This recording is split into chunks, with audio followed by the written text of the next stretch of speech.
the light of the present truth through the gospel, as drawn on chart. Our Lord Jesus Christ at the start of his earthly ministry in the autumn of 27 AD. 3.5 years before his death on the cross in 31 AD. The gospel was first preached to the Jewish nation, and was later preached to the Gentiles starting 34 AD, 3.5 years after Christ's crucifixion. So to make it clear, it took 6 covenant successions from Abraham, Isaac, Jacob, Moses, Phineas, until King David, where Christ belonged as the Lion of the tribe of Judah. Revelation 5:5, before the promised seed, in Genesis 3:15's first gospel, was manifested in the flesh, during Christ's first advent. The Spirit of Prophecy by Mrs. White mentioned the following. As the end draws near, and the work of giving the last warning to the world extends, it becomes more important for those who accept the present truth, to have a clear understanding of the nature and influence of the testimonies, which God in his providence has linked with the work of the third angel's message from its very rise. Testimonies Volume 5, page 654. So according to Mrs. White, God in his providence has linked with the work of the third angel's message from its very rise. The question is, what message was linked by God with the work of the third angel's message, that unites at the end of it, in the confirmation of what makes up the light of the present truth, through the gospel. So we have here on the above chart, the code under the title, Heavenly Father, which is 150 times 6 of God's plan, wherein God announced his covenant pledge, each time during the 6 covenant successions from Abraham, Isaac, Jacob, Moses, Phineas, until King David, where Christ belonged as the Lion of the tribe of Judah.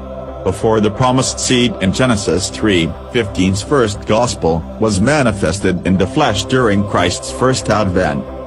The answer is 900, in disclosing what makes up the light of the present truth, through the gospel, as revealed by the 900 marking, through the chapter and verse location of Revelation 14:6-12 known as the 3 angels' messages from the west, and Revelation 18:1, from the east, that unites at the end of it. See chart. Their union makes up the light of the present truth through the gospel, as drawn on chart. Dear brethren, since 2013, when this official CLC endorsement has been released, see photostat copy posted above, we have waited patiently for its effectivity. But why it has become ineffective for quite so long, is because of improper misconduct and intolerance, by certain SDA pastors and elders, as narrated on posted chart next page, causing much delay in the propagation of the true Revelation 18:1 message, from the East. Note: we quoted the word true Revelation 18:1 message from the East, because the true Revelation 18:1 arise from within the walls of the SDA Church, and not outside the walls of the SDA Church. It was the counterfeit Revelation 18:1 that came before it, known as the Storm Organization, who falsely claimed themselves as the group of people symbolizing Revelation 18:1. The Storm, or Seventh-day Adventist Reform Movement, was organized in Germany last 1925, which has a wrong foundation. Germany, or Alemannia, is one of the 10 divisions of the Western Roman Empire, which did not agree with the direction from where the glory of the true Revelation 18:1 message will arise from the East. The fulfillment of this second half prophecy of Isaiah 59:19's, his glory will arise from the rising of the sun, East. The Storm separated herself from the SDA Church, Seventh-day Adventist Church, under the banner of the 3 angels' messages, Revelation 14:6-12, last 1914, and later reorganized herself in 1925 in Germany, which was wrong from the start. That is why the proclamation of the true Revelation 18:1 message from the East has been delayed. The official endorsement from CLC, given to the second Miller in the preaching of Revelation 18:1 message, see slide number 9 of this PowerPoint, in the pulpits of our church, has been discredited and dishonored by falsely accusing his CLC endorsement as tampered and fake. This was done by some derogatory pastors and elders inside our own CLC organization, thus denying the second Miller, as the man with the dirt brush, his freedom to preach officially. But anyway, thanks to Facebook, for without it, the brethren wouldn't have any access on updated information, where we are now in prophecy. God provided every possible means to let his people know where we are now in the proclamation of the true Revelation 18:1 message, from the East. We have here on chart, by applying the second witnessing from the spirit of prophecy, symbols and figures, through the chapter and verse location of Ezekiel 33:1-7's duty of a watchman, has disclosed the name of Mrs. Ellen G. White as the leading watchman of the Seventh-day Adventist Church. The second watchman next to her, at the right end of the chart, is the man with the dirt brush, as the second Miller, in William Miller's dream. Brethren, this July 2017, I have good news. After I got a small loan to buy for me an LED projector, and through the much-needed help from one of my CLC endorsers, who gave me his own personal Samsung Chromebook, so that the preaching of this message in the pulpits of our churches, under the CLC umbrella, should no longer be delayed. Brethren, as watchmen of the SDA Church, we are instructed to obey the duty of a watchman, Ezekiel 33:1-7, and act right now, while there's still a little time left. Do not furthermore delay this final warning message. By ignoring this duty and failure to comply, as bitter circumstances that will soon take place during the judgment at the sanctuary, during the sixth plague, as warned by the spirit of prophecy below. The work of destruction begins at the sanctuary.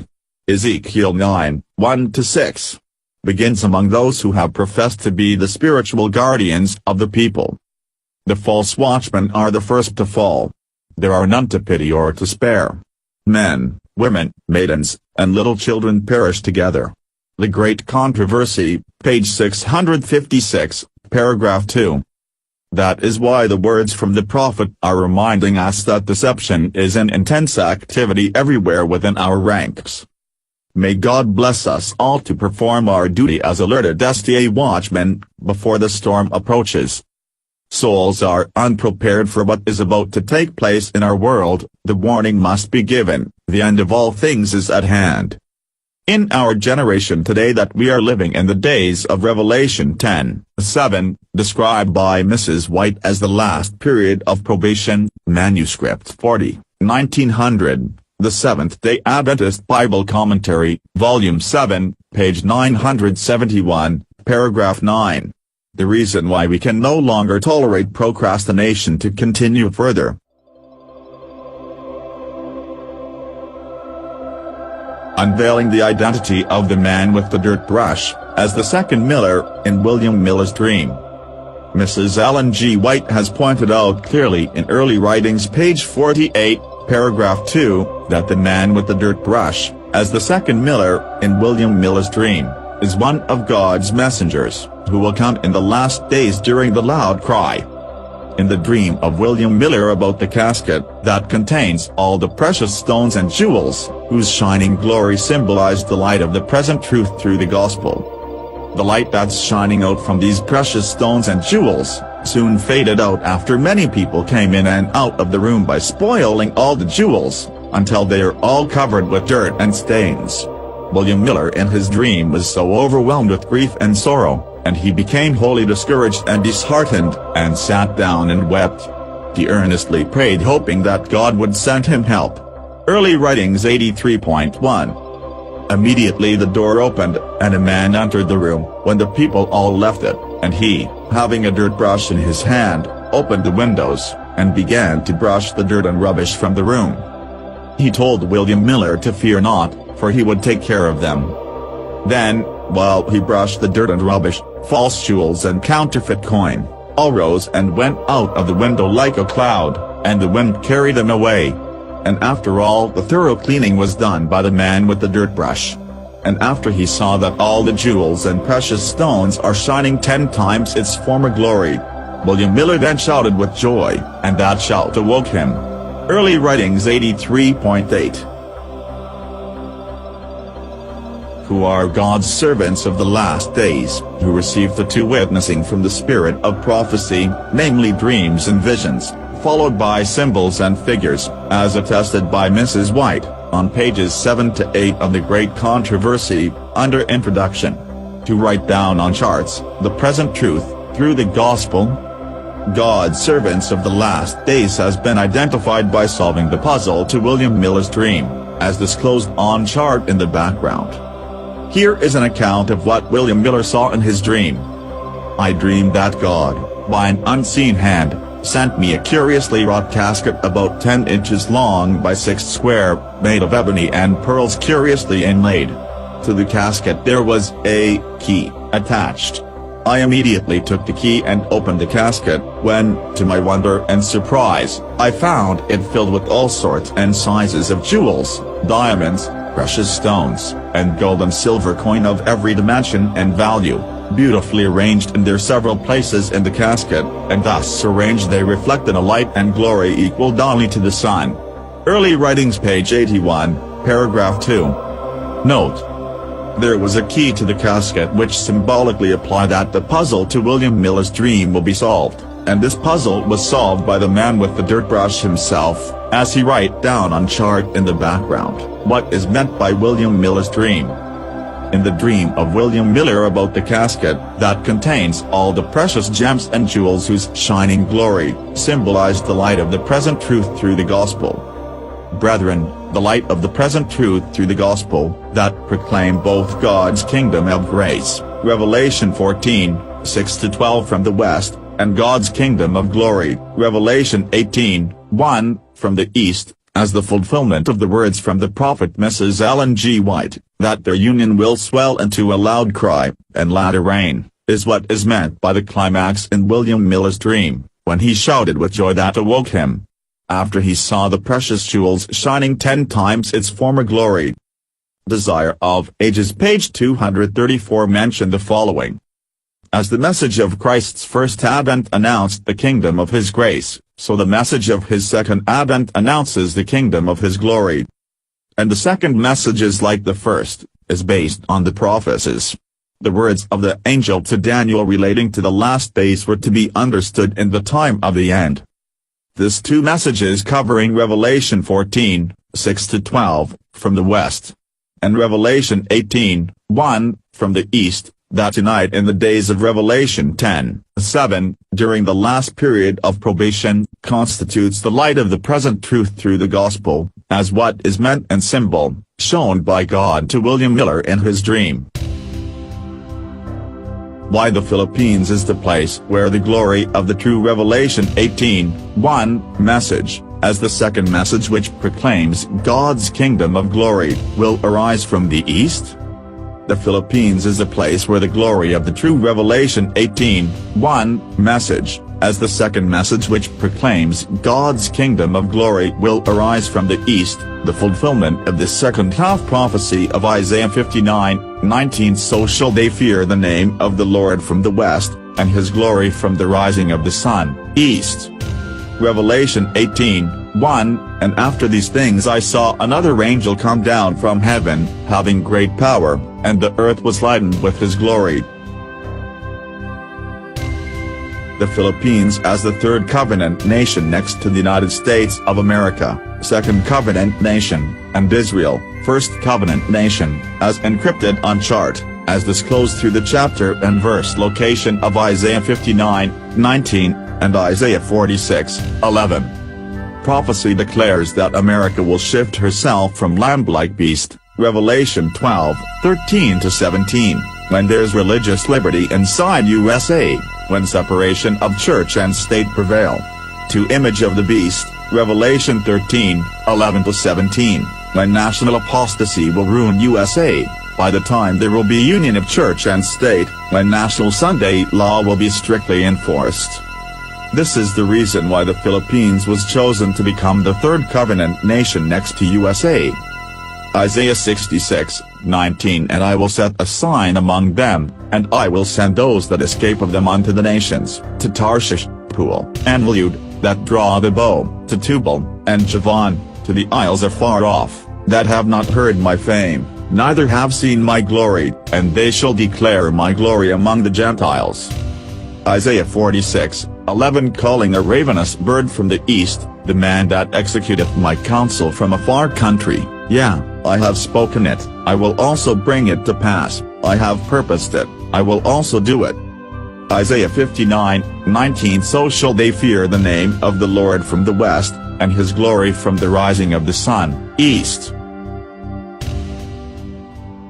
Let us now simplify the solution to the problem among SDAs in general today with regards to the message that proclaims God's kingdom of glory, Revelation 18:1, from the east, that was prophesied by Mrs. White to come in the last days, but has not been preached in the pulpits of our church. At first, Christ and his disciples preached the gospel of Christ during Christ's first advent, that proclaimed the message of God's kingdom of grace, which is the first message of the gospel. This first message of the gospel has been prophesied by Mrs. White in Desire of Ages page 234. And this message is no other than the three angels' messages from the west, Revelation 14:6-12, that proclaim God's kingdom of grace. In our generation today, SDAs in general are waiting for Christ's second advent, as the arrival of God's kingdom of glory. But they are unaware of what second message of the gospel proclaims God's kingdom of glory, that was also prophesied by Mrs. White. SDAs today are unaware of the second message, because the spiritual leaders of the SDA Church are just focusing on the first message that proclaims God's kingdom of grace, without preaching the second message that is Revelation 18:1, which proclaims God's kingdom of glory, that has already united with the first message during the days of Revelation 10:7, when the mystery of God should be finished. Mrs. Ellen G. White prophesied that their union will swell into a loud cry in latter rain, and that their union constitutes the final warning message. That is why it is important for all of us to know exactly the prophetic period where we are now in prophecy and in history, and what kind of witnessing from the spirit of prophecy, symbols and figures as located on chart, has already arrived in the days of Revelation 10:7, when the mystery of God should be finished.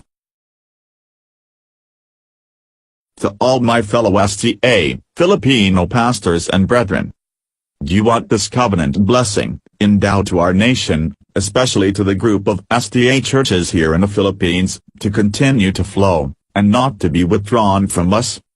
Remember that in Leviticus chapter 26, there's a covenant agreement between God and his people. And the penalty of the 7 times, Leviticus 26:14-39, await those who disobey God's covenant plan with us. In the time of Jacob's trouble, those who disobey God will suffer the penalty of the 7 times, during the wrath of the 7 last plagues. But those who remained in perfect obedience to our covenant relationship with him, will be unharmed by the plagues. Now please listen carefully.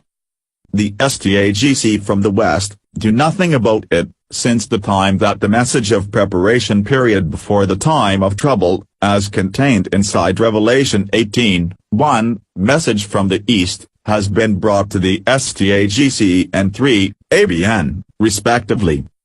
They both ignore this message and hung it on time since 2004. We have an official document from 3, ABN. To prove this to you in case you wanted to verify. The question is, are we being deceived by our SDAGC leaders from the Western world, where the SDAGC headquarters was based, by trying to delete the proclamation of Revelation 18:1, from the East, which has been prophesied many years earlier by Mrs. White as the loud cry, and latter rain from the East, that would arrive in our generation today? Remember that the SDAGC rejected the righteousness by faith message, that has been endorsed by Mrs. White in 1888, and now they do it once again by trying to delete from the Bible and the spirit of prophecy the true message of Revelation 18:1, whose glory arise from the East, which proclaims the arrival of God's kingdom of glory. Finally, our challenge to each and every one of you: when shall our Filipino SDA pastors and church elders stand by ourselves in proclaiming the light of the present truth through the gospel, now that we know that the Philippines has been blessed as the third covenant nation? God bless the Filipino people. Amen.